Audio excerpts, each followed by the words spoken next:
Good evening. This is Jeff J. Brown, China Rising Radio Sinoland in Shenzhen, just south of the Tropic of Cancer. And I am elated to have on the show tonight. This is the second time he's been on, Mr. David Rovics. How are you doing tonight, David? Great. How are you, Jeff? Doing super. I had David on in June of 2016, and we had a wonderful interview. I'll put the link in our article on for this interview, where I listened to all 10 of his albums that he had at that time, 2 or 3 times, and picked like 6 or 7 of my favorite songs, and then we talked about those songs, his inspiration, his muse, and his research and everything that he learned writing these songs, and it's just a terrific interview. So I encourage everybody to go back and listen to that after they listen to this one. And where are you right now, David? In Amsterdam, in the Netherlands. Okay, and I understand you're on tour. Yeah, I've been on tour since late September, touring around Europe throughout October, and then I'll be touring a little more in the U.S. Yeah. Do your tours have like a special theme, or do you just generally rail against Western Empire? Yeah, railing against Western Empire is definitely a common theme, but I'm always talking a lot about and singing a lot about historical events and that are particularly relevant for the present period, because I find that the best way to do political commentary and social commentary, or a commentary about the world around us today, for me, I find that most of the time I can do that best by actually not doing it, and just by talking about historical events that are, that have a lot to teach us about the present moment. That resonate with the present. Yeah. Well, so that's been the focus of this tour in particular. Does it have a name? The Musical History Tour. There you go. A little bit of a throwback to the Beatles and Sgt Peppers. And, that's right. Now, since you and I were on in 2016, I know you have. I mean, God, you had 10 albums back then. I think I got a couple more, and I'm sorry, after that I kind of dropped off. But I have been listening. I have been listening to. But I probably have a bigger collection of David Rovics than most David Rovics fans. But anyway, I know you wrote a book, and I know you're now doing a really cool thing, which I've listened to several of, where you do like about a 5-minute blog, and it includes. Tell us about how you do that. You talk, and then you play the song. Yeah, I've been doing this this sort of, I guess, micro podcast is how I've heard sometimes these kind of thing referred to. But the basic idea is each one has been basically 5 to 9 minutes long, and I start out with a sort of audio essay, and then do a song just right there live with a guitar, and that's the format. And it's each week I'm talking about something about recent events, and doing a song that I just wrote about it, or one that's relevant. I've listened to 3 or 4 of them. They're really good. Now, in the last couple of years, you also picked up. I saw you on YouTube. You picked up several. You picked up was it a violin or a viola, and you were playing it like upright? It's actually a cello, an electric cello. That's right. It's okay. An electric cello. That was pretty cool. Are you still doing that? I really enjoyed getting back into the cello for about a year, and I grew up playing the cello, but no, I have not been playing it lately, and I haven't been traveling with it. I found traveling with 2 instruments was just too much. I mean, I know bands do it all the time, but the part of what's so handy about being a solo traveling musician is that you can actually just get around easily, like put one instrument on the overhead in the plane, and you can check 2 bags, and you fit everything in a small rental car. But once you start traveling with 2 instruments, that changes the equation. Yeah. So you're not like the Rolling Stones, where you travel with 15 semi-tractor trailers and 200 roadies and Yeah, right, right. Can't even afford one accompanist, let alone a roadie. Well, here just a few fly on the wall questions about your. I mean, do you travel solo? Yeah, almost always. Yeah, Okay. occasionally I travel with one other musician if I can manage to. Like sometimes I've gotten a grant to be able to cover the costs of having an accompanist traveling with me and that sort of thing. Or I've just spent the money myself and then regretted it because I can't afford it. But yeah. And where do you stay? I mean, how do you get around? Do people put you up, or do you stay in cheapo hostels? What do you do? The vast majority of time I'm staying with friends or with people who organize shows. And at this point, I tend to know people everywhere. So, and I know who has guest rooms. And of course, sometimes that changes. You know, they get a roommate or they have a child or, you know, but Yeah, yeah, yeah, I, yeah. yeah, usually about 95% of the time I'm staying with people and friends or organizers or something. Occasionally hotels. I don't like hotels actually because, I apparently have some kind of a chemical sensitivity, and whatever they use to clean the linen with in Yeah, yeah, hotels yeah. makes me nauseated Oh, and wow. gives me a headache. So, you know, I often stay in a hotel and feel sick the next day. So it's kind of pointless. You know, you spend money to get sick. You know, I'd rather just stay in somebody's house if I can find a guest room. You know, I try to avoid couches though. And what countries do you normally visit? I mean, do you have like a set route, or do you where do you go? It's my usual network where I'm usually traveling is basically Northern Europe Okay. and North America. Occasionally Australia, Japan, some other places, but I don't have much of a. I mean, that doesn't really work financially very well. So, I mean, in terms of really my regular touring route, it's pretty much 8 or 9 different countries in Northern Europe, where everybody speaks English, and the U.S. and Canada. That's mainly, And do you you know, go so once a year? How often do you go? twice a year Oh, usually. usually twice But a year. Wow. yeah, every spring and every fall I'm on the road for 2 months is how I've Wow. been doing it since I had Cool. kids.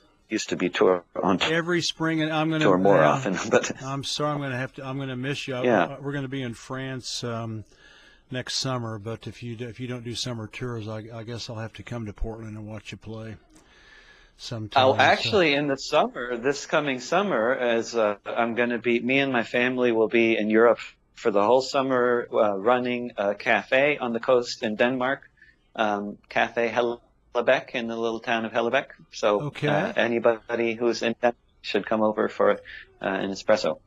cool. Will you be playing any music at all, or? Oh yeah, we'll have weekly song swaps and other various cultural All right. events Well, throughout the I'll summer. try to make a trip to I'll try to make a trip to Denmark so I can hear you play and live since I've listened to so much of your music.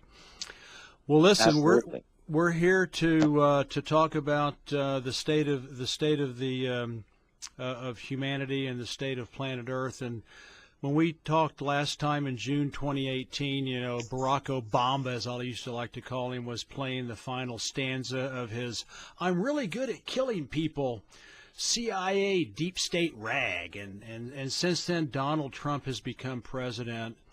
And I want to ask you, you know, was Trump a fluke that the deep state underestimated and didn't cheat enough at the ballot box to get Hillary Clinton into the White House? Or is he their chosen man? What do you think?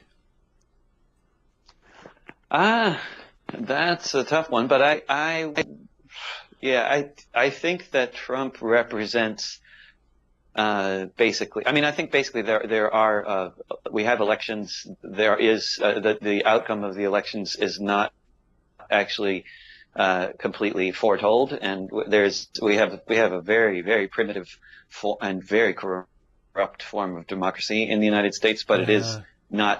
it is not a dictatorship where everything is completely foretold. So I think there was a real possibility that Hillary Clinton could have won, and as there was a possibility in former elections that one or the other of the two candidates could have won. But I think Trump represents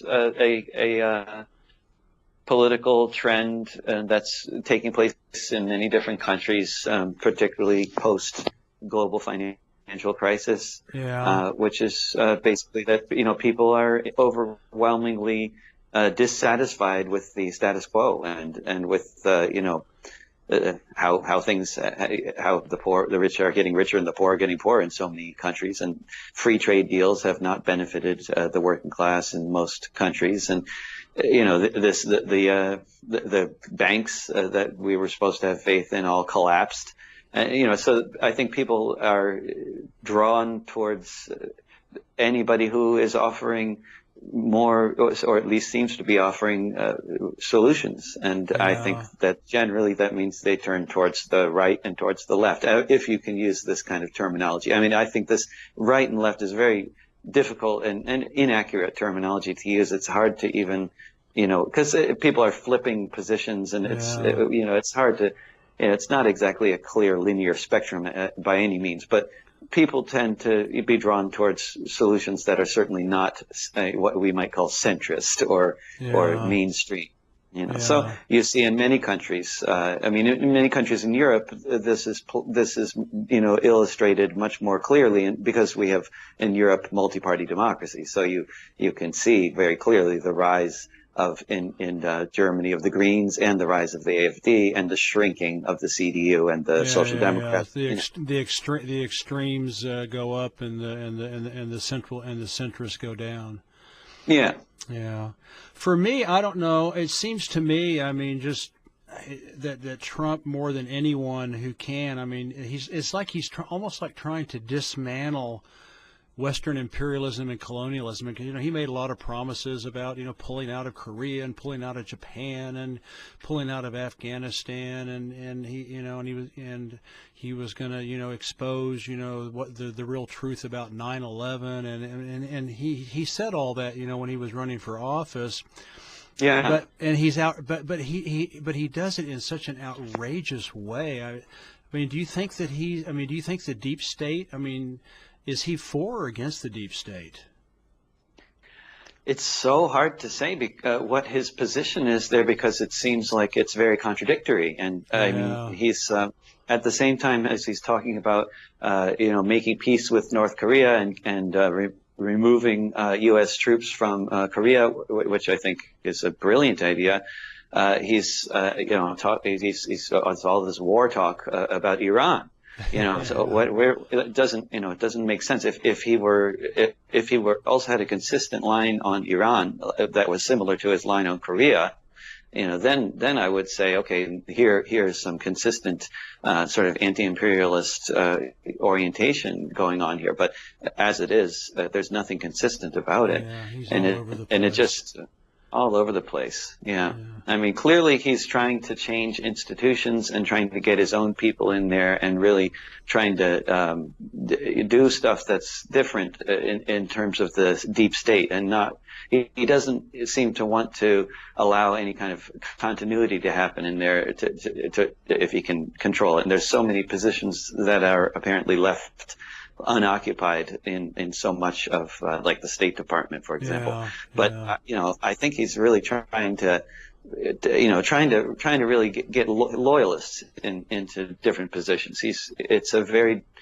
It seems different from anything that I know of in terms of other administrations. Like, it's very reminiscent of National Socialism in terms of, there's so many parallels I see right now to 1933 in Germany, and I don't want to say that I know what the future holds or what Trump has his overall plan is. I don't.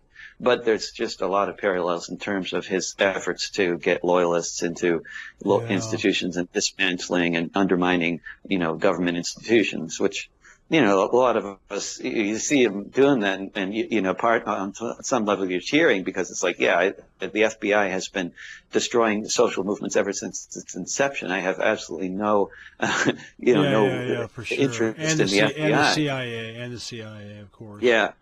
And the CIA, and all of those. That's what the U.S. intelligence agencies, domestic and foreign intelligence agencies, or spy agencies, or whatever we want to call them, secret police, whatever we want to call them. They're always up to no good. I mean, this is Yeah, what they have been primarily doing, undermining absolutely. democracies in other countries around the world and undermining any kind of like efforts at, building a better society in this country, Yeah, yeah. destroying the radical labor movement and the civil rights movement, the Black Occupy Power movement, Occupy Wall Street. Occupy Wall Street, Earth First, you name it, the SDS, you name it. They've anything significant. They've done their best to undermine it and destroy it. Yeah. I have moving on to we could write a book about Trump. He is really an enigma within an enigma. But I Yep. really appreciate your thoughts, and I have never heard the idea about the similarities between his administration and the Nationalist Socialists. The pre-Nazi party in Germany. I'll have to do some investigating. So thank you for sharing that. I have two nationalities. I have a French passport and an American one, and so I take Europe very seriously. And I find its obsequious kowtowing to Uncle Sam's every whim incredibly depressing. It just infuriates me. Yeah. With few exceptions, Europe has no foreign and economic policies, at least not since Charles de Gaulle. I mean, he was the last one, to really stand up to the United States. But it seems like their only foreign and economic policies are Washington D.C.'s, and so you spend a lot of time in Europe. What are the European citizens that you visit? What do they say? I mean, do they have any solution? What do they say? Do they have any solutions to this? Well, I mean, generally, the Europeans that I know who are, of course, generally could be described as on the left. I mean, universally, they are confused and appalled by their government's kowtowing to the U.S. and by their government's, more alarmingly to, I think most of them, is the tendency of European governments to adopt U.S. Privatization and other economic policies that have so clearly not worked in the U.S. policies. Yeah. So, yeah.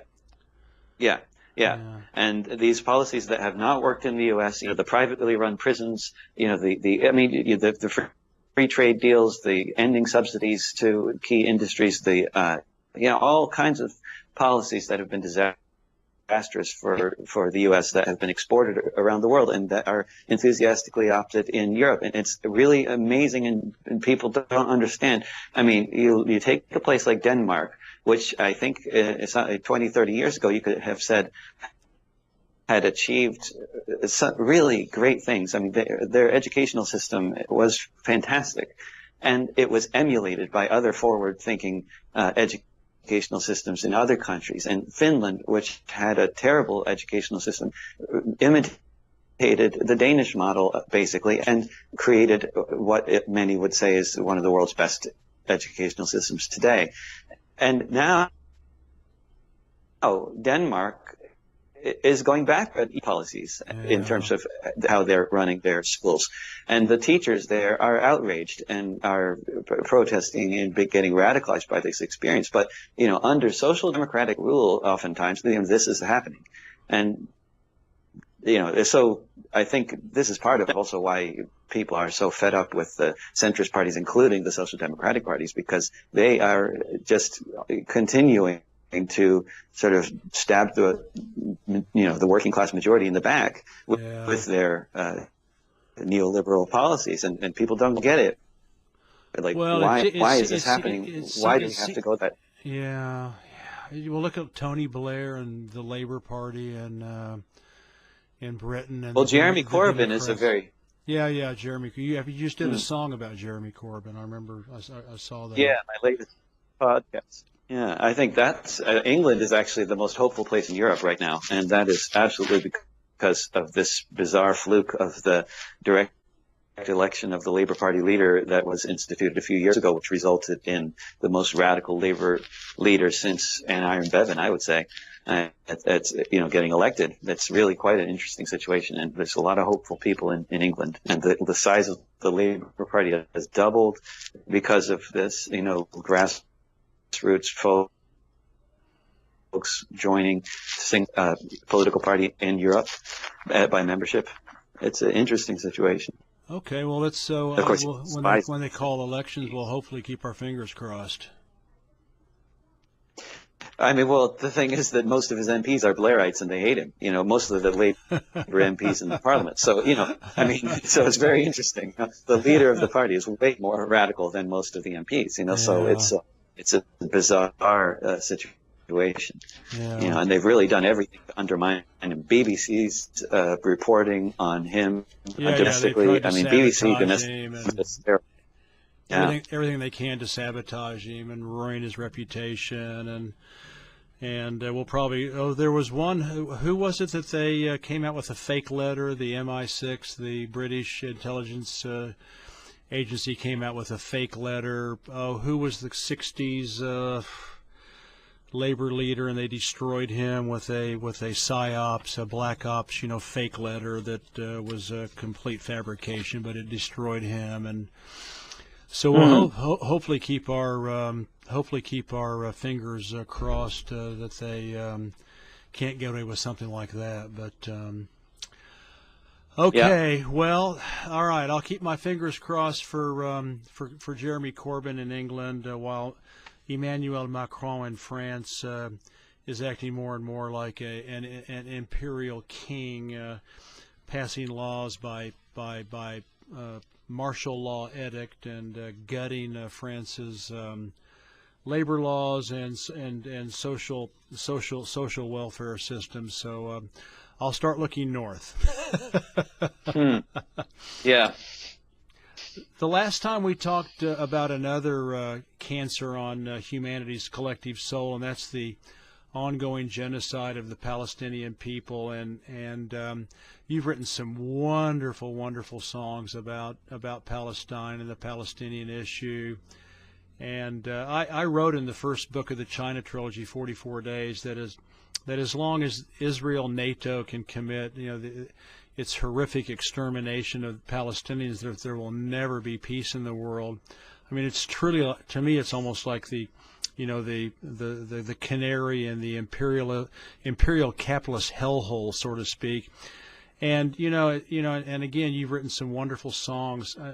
Have you've been back in closer there than I have, and have probably kept closer tabs on it. Do you see any improved awareness either in the States or in Europe about the real truth about what's happening to the Palestinians, or is it a whitewash? I mean, it's just been. I mean, I might have said something different a few years ago, but what I think is now happening is the extent of the horror is just so bad, and the extent of the media blackout of what's happening is so extreme that it's just not on the radar, which is just is so. I don't even know what to say, because I mean, it's been every Friday since last March there has been a massacre of unarmed Palestinian civilians every Friday, and this is just, you look these days. I mean, when it was 2 Fridays ago, every Friday I'm like, okay, so what's happened now? And I look around online, and much of the time it's nowhere in the headlines on BBC, Associated Press, Reuters. I mean, you just look around. There was one Friday a few weeks ago where 7 Palestinians were killed and 112 Palestinians were shot. The only place I found a story on that was Press TV. Yeah, or RT, I mean, that was the only. RT, yeah. I think maybe a few hours later, I think, but in terms of actually immediately covering the thing, I mean, it was just, you won't find on any of I mean, then eventually you find it's mentioned on BBC NewsHour. If they mentioned it, a few words, a 15-second. But it's just,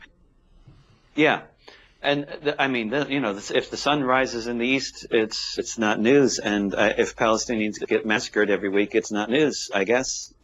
But I don't think it's just because it's so normal. I think this is very political, and when they cover it at all, it's astounding. I mean, the Associated Press just a few days ago, I mean, Islamic Jihad retaliated against the latest massacre by launching a few ineffective missiles into Israeli territory. And Israel responded by scores of bombings of places throughout Gaza. Yeah. And this was somehow, the Associated Press somehow spun this whole thing to make it seem like the Palestinian, like this was just clashes at the border, and then that like Islam. The missiles just came out of nowhere and were completely unprovoked. Always somehow. Well, Palestine and Israel, Israel, and it's just as it's Europe and the United States backing them to the hilt, and sending them all their weapons and saving Israel's ass in the Security Council, and so it's not all just Israel. It's very much a part of Western empire, and I call Israel sort of the centurion, settler colonial outpost for the West, in the Middle East, and it's shameful, and like I say, as long as Israel can, and they're mowing down houses, and they're stealing land left and right. As long as they can get away with it, and the UN is powerless, I just don't see much hope for world peace. But I'd like to not be so darn negative. But to me, it really is like the sort of the canary in the gold mine about everything that's wrong with what's going on in the world today. By the way, after you and I talked about, that you had a couple of songs, at least one song we talked about in our first interview about Palestine, and I had mentioned the 5-part documentary on Al Jazeera called Al-Nakba, the catastrophe, and I put that in our original interview, and then after that I wrote an article about the Al-Nakba documentary series on Al Jazeera, which is a must-see for anybody who's interested in learning about the real truth about Palestine and Israel, and I'll put that on the link. I'll put that as a link in our article for this interview too. Well, let's talk a little bit about. When you in the U.S., so and in your travels, do you see, any significant increase or support for change from capitalism to socialism? Are people still saying, that capitalism is the only way? It was Margaret Thatcher. There is no alternative. Tina, there is no alternative. Do you see any movement towards people actually starting to talk out loud and about considering socialism? Absolutely. And you just take for example, the Bernie Sanders campaign in the U.S.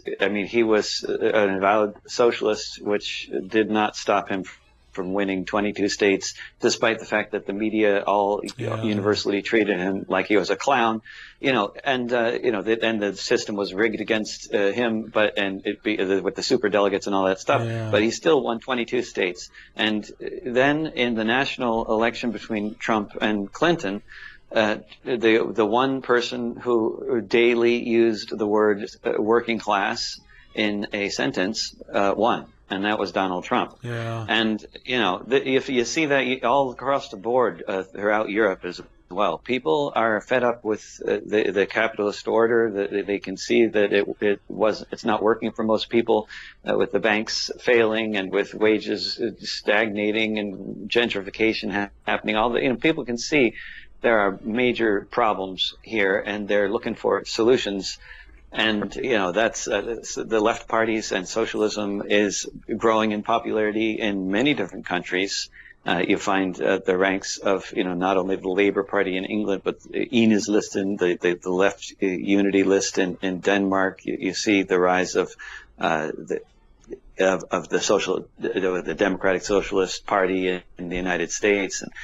And this is all happening, and of course, other people are looking for solutions elsewhere. Although I think when you consider how many people are interested in in folks like Trump and various others like the AFD, I think it's important for people to consider the possibility that a good portion of their support comes from people who are misguidedly looking for socialism.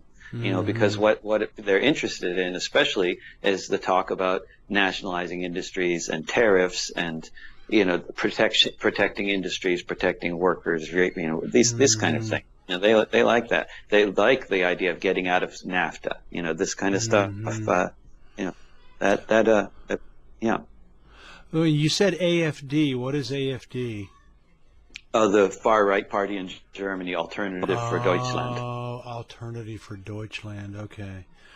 Yeah, there does seem to be a like you said, it's apparently, you know, as people get dissatisfied with the mainstream parties, which seem to have, you know, sold out to the elites, or at least not done enough or done anything for the, you know, the working class and the you know, the white collar stiffs, that people gravitate not only to the left but to the right. And I know that, you know, like Austria has their right-wing party, and you know, Denmark has their right-wing party, and Britain has that guy that's, I can't remember his name right now, but yeah, I see what you're saying.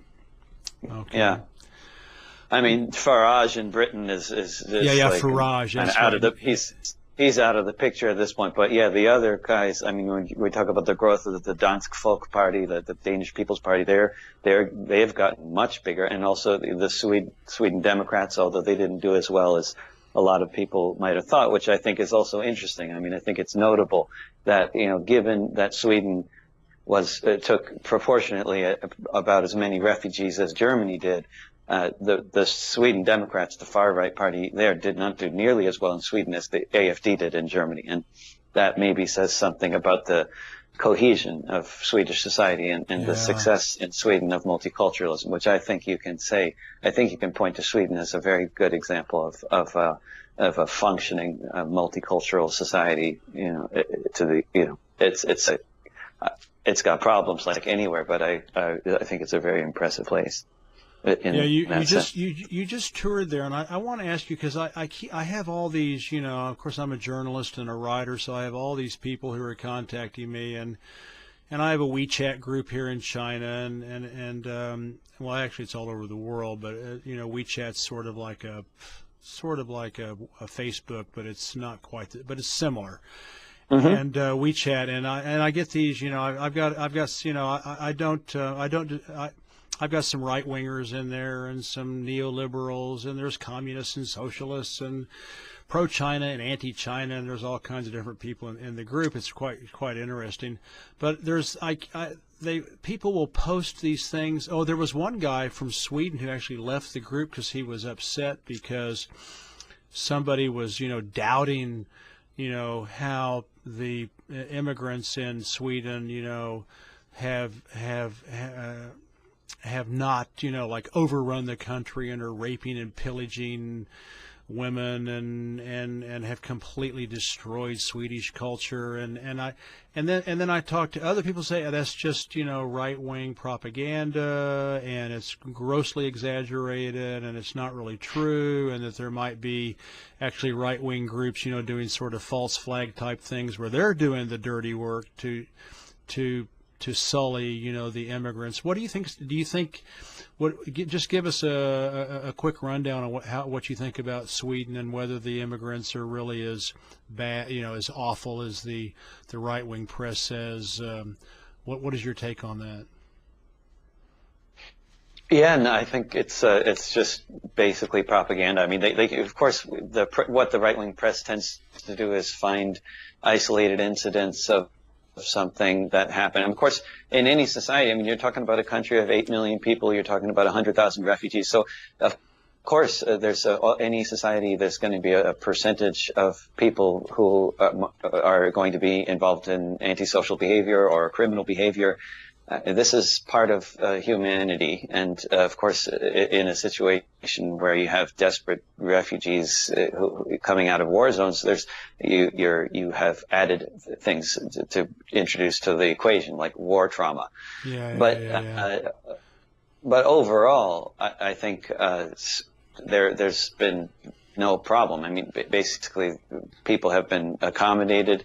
The refugees who have come to Sweden have been welcomed, and by and large, and there was already a million people in Sweden who were of recent immigrant backgrounds. I think a million of mainly Muslim backgrounds, but I mean, in any case, it's not like the refugees coming from Syria and Iraq and stuff were coming to a country where they weren't, where they didn't have, hundreds of thousands of fluent Arabic speakers, already there, So it's not, I don't know what people think of Sweden is like, but before the refugee crisis of 2015, Sweden was already a very multicultural society with lots of Arabic speakers and also Farsi speakers and Afghans and and there's even, I think there's 100,000 Palestinian refugees in Sweden alone, and a very impressive Palestinian community. I think 300,000 Palestinians in Germany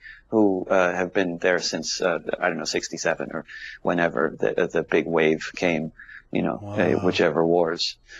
But there's a lot of a lot of immigrant communities that are very much part of Swedish and German and other societies. I think that really where it works just fine. I mean, one of the things that happens in Scandinavia particularly is anytime people come as immigrants or refugees, they are introduced to things like the labor laws and the labor movement, and they are told which union they're going to be joining, and it's like they don't tolerate having a black economy in Scandinavia. You can't, I mean, it exists to a small degree, but it's very much prevented by the labor movement, which I think is very helpful in terms of not having this two-tiered kind of system like we have in the United States.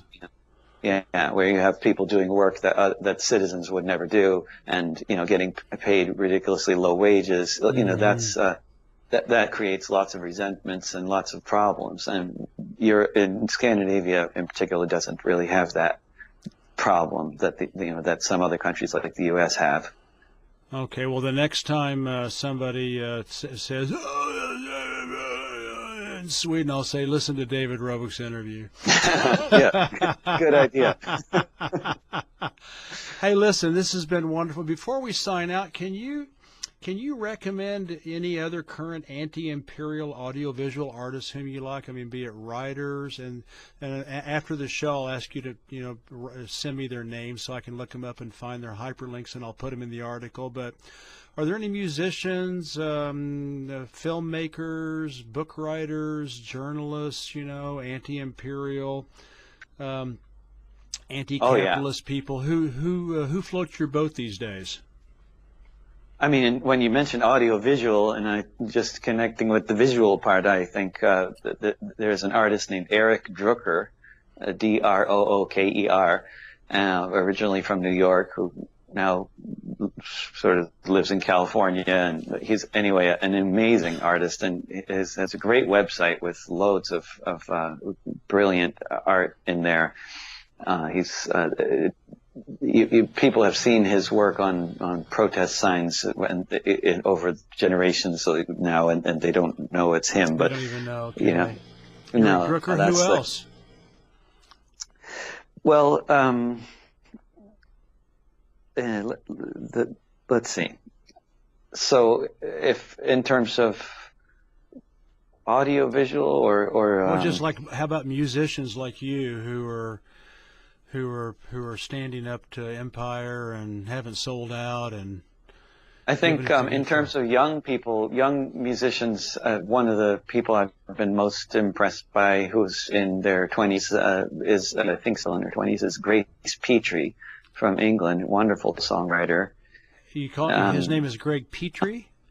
Her name, Grace Oh, Petrie. Grace Petrie. Okay, Grace Petrie. I'm just going to jot these down and then ask you to please at least send me their correct spellings, and I'll look them up afterwards when Oh, the yeah. article. All right, Grace Petrie as a singer. What about any filmmakers or any books you've read or journalists that you think are outstanding? I mean, I just, in terms of books that I've been reading a lot of books, but they've mostly been history books. Okay, And all I right. think 1491 was a brilliant, very illuminating book, but also so many of these books are very relevant to the present. Another great book I read recently was Owning the Earth, about land distribution throughout the history of civilization. Another book that I found was fantastic was Evicted, about the housing crisis in the U.S. Another history of class in the U.S. called White Trash, which. David, would you send me a list of some of these books and stuff, and I'll put these on our article together? Oh no, David just got cut off at the very end of the. Hello. Hey, David. Sweet justice. At the very end of our interview, we get cut off. Yeah, that's a better place to get cut off than it could be. Yeah, at the beginning. Anyway, I'll try to patch this together. What I was saying was, I tell you what, since you have read so many wonderful books, if I asked you, would you mind writing down 10 of your favorite books that you've read recently? I'll put those in the article. Send me Eric Drucker's correct spelling, Grace Petrie's correct spelling. I'll try to find their web links. Anybody else you can think of, please let me know, David. Sure. It's always wonderful to have you on the show. You are, in my mind, the Woody Guthrie of the 21st century. I really love your work. I love your stamina. Yeah, with an M. Stamina. I love your songwriting. You're just a terrific artist and Renaissance man, and always love having you on. So please send me all that information, and I'll get this up tomorrow, and we can both blast it out to the world. How's that sound? Yeah, sounds great. Absolutely wonderful. This is Jeff J. Brown. Thanks so much. I'm looking forward to hearing the. I've had David Rovics on today for the show tonight. We've had a pretty spot, not the best connection in the world, and anyway, we persevered and got it done. Thank you so much, David, and we'll stay in touch. Take care. Bye bye. Take care. Bye bye.